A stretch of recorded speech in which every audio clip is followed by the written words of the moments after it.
자, 안녕하세요. 자, 이번 시에서는 잘 팔리는 빵과 디저트, 앙토난 카레의 기술 상무님이 저자시죠. 우리 저자님 모시고 우리 앙토난 카레의 비밀. 제가 이제 앞전에 동영상에서 나름의 이제 생각, 제 의견을 말씀을 드려봤는데 우리 직접 관리하시는 우리 앙토난 카레 상무님한테 한번 그 비기를 듣고자 합니다. 기술적인 부분은 우리 상무님이 뭐 다 관할하시니까 뭐 기술적인 부분은 우리 상무님한테 들으면 좋을 것 같고요. 대표님한테 한번 부탁은 해봤는데 대표님께서 경영적인 부분은 영상으로는 말씀을 안 하시겠다고 말씀을 하시더라고요. 뭐 큰 건 아니었어요. 그러니까 뭐 맛있게 만드는 게 가장 중요하다라고 말씀을 하셨고 그 맛있게 만드는 데 있어서 기술적인 부분은 어떻게 해야 되는지 우리 상무님한테 한번 들어보도록 하겠습니다. 상무님, 그 앙토난 카렘에서 이렇게 몇 년 일하셨죠? 올해 원래 한 8년째 되네. 한 7년. 만 7년. 8년째 되고 있습니다. 그러시구나. 근데 나는 앙토난 카렘의 그 대표님의 그 처남이 있지 않습니까? 네네네. 그 처남이 우리 상무님보다도 나이가 많고 경력도 더 오래되지 않았습니까? 예, 그렇죠. 우리 어떻게 보면은 우리 네. 대선배죠. 그죠? 대선배지만 저한테도 선배님이신데. 네. 그렇지만 뭐 또 내 보니까 역전이 됐다고 볼 수가 있겠죠. 기술적으로는 뭐 무조건 또 존경도 하고 하지만 기술적인 섬세한 면에서 약간 차이 때문에 사장님이 저를 선택하지 않았나 생각돼요. 저는 이제 그 부분에 있어서 이제 처남이 있고 그리고 또 오랜 경력을 가지고 있고 그리고 있음에도 불구하고 그 우리 상무님을 뽑아서 이게 온전히 이제 능력적인 부분만 이렇게 보시고 자리에 앉히시는 그러니까 전혀 이게 인적인 관계가 없는데도 불구하고 능력만 보고 평가를 하신다는 부분에 대해서 저는 나름 이게 이 앙토난 카렘의 그 좋은 품질을 구현할 수 있는 능력자를 제 일손으로 이렇게 본다. 이게 난 그 맛의 시작인 것 같아요. 사람이 좋아야지 맛있는 제품이 나오지 않겠어요. 그래서 그 부분에 있어서 저는 대단하게 생각을 합니다. 그리고 이제 이 책을 쓰실 때 보면은 이제 많은 게 제과점에서도 이제 책을 썼잖아요. 네, 예를 들어 네, 성심당 같은 뭐 성심당 얘기하면 좀 그러나 성심당 말고도 이제 많이 이제 책을 썼는데 그들은 이제 그들의 레시피를 정확하게 네네. 그리고 또 그다음에 이제 이 레시피만 정확하다고 해서 되는 부분이 아니라 이렇게 만드는 상황이 또 되게 중요하잖아요. 네네, 그렇죠. 근데 이제 이 책에서는 이제 레시피뿐만 아니라 만드는 상황을 이렇게 정확하게 공개를 해주셨는데 네네네. 혹시 이거 공개하시고 난 뒤에 매출 떨어지진 않았나요? 그렇진 않았어요. 또 어떻게 보면 매출이 좀 더 올랐다고 볼 수가 있죠. 또 고객들이 책을 보고 또 믿음감을 갖고 찾아주는 고객들이 더 많다고 생각해요. 저는 이런 부분이 참 좋은 것 같아요. 그러니까 자신의 노하우를 이렇게 갖고 있는 것도 좋긴 하겠지만 이렇게 어차피 이제 그 밑에서 근무했던 분들이 나가면서 다 이렇게 확산이 되긴 하잖아요. 네네네네. 그죠? 근데 그럼에도 불구하고 이렇게 이제 정확하게 이렇게 공개를 하면서 다른 이렇게 동종업계 분들도 이렇게 참고하시고 보다 나은 제품 만들 수 있게끔 배려해 주신 부분 뭐 사장님뿐만 아니라 상무님께서도 신경 쓰셔가지고 레시피 정리해서 이렇게 해주시고 하는 부분 너무 이게 대단하신 것 같아요. 그래서 책 한번 얘기해봤습니다. 책을 좀 내려놓도록 하고요. 저 그러면 제가 그 앙토난 카렘 이렇게 보면 제가 보기에는 이게 그 잘 맛있는 이유가 이제 제 생각에는 여러 가지 이유가 있긴 하겠지만 회전율이라고 저는 또 생각을 해봤어요. 그래서 앞전 이제 영상에서는 이제 그냥 회전율에 대해서 이제 멘트를 하고 시설 장비도 그런 관점에서 이제 설명을 하고 이렇게 찍었거든요. 저의 생각은 그렇고요. 우리 상무님께서는 뭐 저와 이제 동감하는 부분도 있겠지만 제가 이제 혹시 못 본 부분들 그러니까 제가 못 본 부분들 중에서 좀 몇 가지만 팁을 좀 주시면 좋을 것 같은데.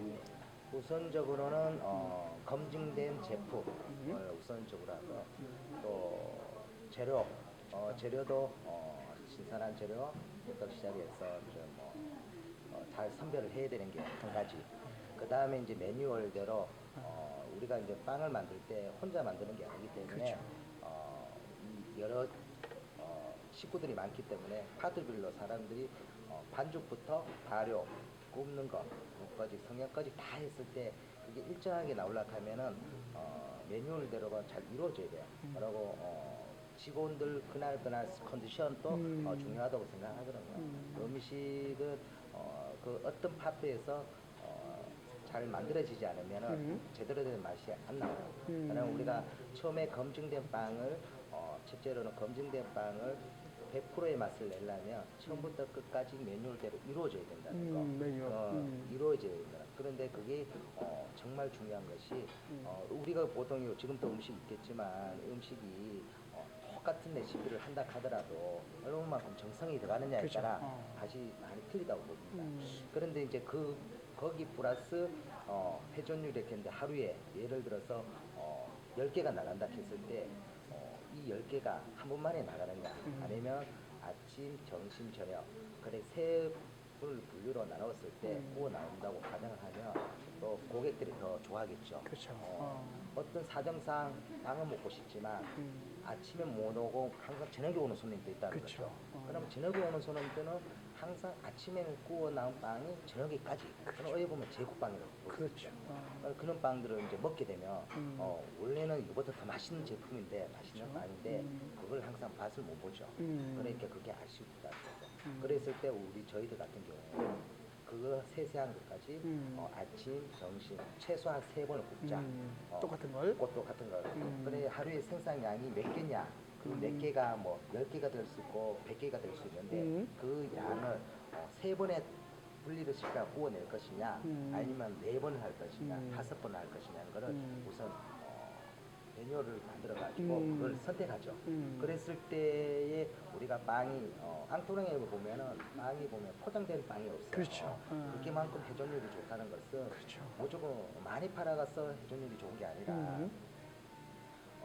몇 개를 만들어서 몇 개를 팔렸을 때에 그 짧은 시간에 회전율이 좋은 방향, 맛이 제일 좋은 신선한 제품을 낼 수 있냐를 고민한 끝에 그렇죠. 100개 파는 것도 뭐 3번에서 5번. 그렇죠. 뭐 10개 팔아도 3번에서 5번 하면 아니, 10개 파는 거는 좀 줄였다 해도 3번은 굽니다 하죠. 3개, 3개, 4개를 할 수 있고 뭐 아침에 고객이 많이 오면 4개, 3개, 3개 할 수 있고 만약에 그렇게 3개, 4개 이렇게 구웠을 때 나왔을 때에 뭐랄까 제품이 맛이 없다. 예를 들면 그러면 이제 생산량이 줄겠죠. 그렇죠. 그러다 보면은 제품이 빠지겠고 더 새로운 신제품이 나오겠지만 그 뭐 우리가 항상 신제품 낼 때는 검증되고 또 모든 시식을 해서 평에 고객들이 많이 선호하는 제품을 내기 때문에 뭐 제품만 잘 지키면 장사는 저절로 잘 된다고 보거든요. 그렇기 때문에 여러 가지 이제 말씀을 해주셨는데 이제 제가 하나하나 조금 이제 구체적으로 좀 질문을 좀 드려보도록 네네네. 할게요. 제일 먼저 이제 이렇게 맛있는 빵을 만들기 위해서 재료 선별이 되게 중요하다라고 했는데 네네네. 그 재료 선별하는 데 있어서 남들과 좀 다른 그 앙토난 카렌만의 재료 구입 방법이라든지 노하우 이런 거 하나만 공개해 줄 수는 없나요? 공개 가능하죠. 예를 들어서 그냥 치즈라고 가정을 했을 때 치즈 하나도 회사 또 종류도 많고 회사 그죠. 많아요. 많죠. 그렇지만 그 어떻게 선별하죠? 선별을 뭐 예를 들어 뭐 회사를 여러 군 회사 치즈를 다 모아가지고 테스트를 하는 거죠. 테스트를 할 때 가격 대비 맛있는 거. 이거 제가용 치즈를 쓰고 제빵용은 또 제빵용으로 이렇게 구분하죠. 그런데 이게 정말 중요한 게 회사에서 나오는 제품에 따라 맛을 내는데 엄청 차이가 나요. 그렇기 때문에 같은 재료가 해서 같은 맛을 내는 것이 아니라 회사에 따라 맛이 미묘하게 틀리기 때문에 어떤 제품을 선별해서 만들었냐에 따라 중요하더라고요. 그래서 제가 잘 팔리는 빵을 만들었지만 어떤 여러분 똑같은 빵을 만든다 하더라도 재료가 틀리면 맛이 틀려져요. 그죠. 그걸 이제 명심해야 되고 그렇죠. 중요하다고. 그래서 이제 잘 팔리는 빵과 디저트라는 책에서는 그 재료까지 공개를 하셨잖아요. 네네네. 그죠? 그게 중요한데 이제 남들은 이제 책을 쓸 때 공개할 때 그걸 또 빼죠. 네네. 그러면 이제 그 맛을 내기가 그렇죠. 그죠? 어떻게 또 저보다 재료를 더 좋은 거를 선별한다면 네. 더 좋은 빵을 만들지 않을까 그렇게 생각합니다. 그다음에 이제 두 번째는 이제 여러 사람들이 같이 근무하잖아요. 네네. 생산 인원이 몇 분 정도 되죠? 지금은 공유 생산하는 사람이 16명. 그죠. 생산만 16분이라고 한다면은 이게 이제 팀워크가 상당히 좀 어렵잖아. 이게 혼자 잘 만드는 사람들은 많지만 그 나와 동일한 레벨에 있는 사람들과 근무하는 게 아니라 나와 좀 못한 그 아직 경력이 좀 미미한 그 실력적으로 좀 부족한 친구들과 협업을 해서 좋은 제품을 만들어야 되는데 네네네. 이런 어떤 그 소통 이런 부분은 어떻게 그 16명을 어떻게 관리를 했는지 궁금합니다. 우선적으로 파트별로 파트장을 우선 만들어 놓고요. 그 다음에는 제품의 매뉴얼을 또 확실하게 정해놓고 매뉴얼 예, 파트로 나누고 네. 파트장을 세우고 매뉴얼을 정하고 그렇죠. 그 다음에는 거기에 맞게 그대로 제품을 만들죠. 보면 간단하지만은 또 그죠. 이게, 어려운 예. 그러고 세세하게 규칙 뭐 예를 들어서 우리가 보면 내가 만들면 잘 만들고 상대방이 만들면은 못 만들고 네. 이런 생각을 아예 버리게 음. 우선 파트장이 어떤 친구가 만들어도 내보다 더 잘 만들 수 있는 시스템을 추구를 해주고요. 그만큼 세세하게 관리도 하고 체크도 해준다고 봐야 되지 않나. 그렇죠. 네, 이제 개인적 역량들이 좀 집합이 돼서 이게 협력을 통해서 이제 좋은 제품이 나올 수 있는 시스템, 예, 매뉴얼 시스템이고, 이런 쪽에 이제 네, 관심을 그리고 많이. 마지막 이제 끝날 때 예. 종회를 통해 가지고 오늘에 나오는 제품 평가를- 잘못된 점 또 어떤 친구가 또 어떤 행동을 했는지 세세하게 짚어가지고 그 다음에 작업할 때는 그런 거를 최소화할 수 있게 만드는 것이 제일 중요하다고 봅니다. 자, 그리고 이게 우리가 이제 제품을 나누어 생산을 하는 데 있어서 이제 100개를 3번에 나누는 거랑 10개를 3개로 나누는 거랑은 다른 문제잖아요. 이게 네네네. 생산량이 이제 받쳐줘야만 생산량이 어느 정도 되어야만 이렇게 나누어서 생산이 가능한데 너무 적을 경우에는 이렇게 나누어 생산하기가 어려운데 이 부분 예를 들어서 적은 물량은 어떤 방식으로 이렇게 시차를 두면서 이렇게 나누어 구워낼 수 있는 그 요령 노하우. 예, 노하우를 하면 네. 자 이제 그때서 뭐 10개를 3개 반죽을 칠 수 없고 그죠. 100개 하면 가능하지만. 그러면 이제 좋은 빵을 우리가 많이 선호하는데요.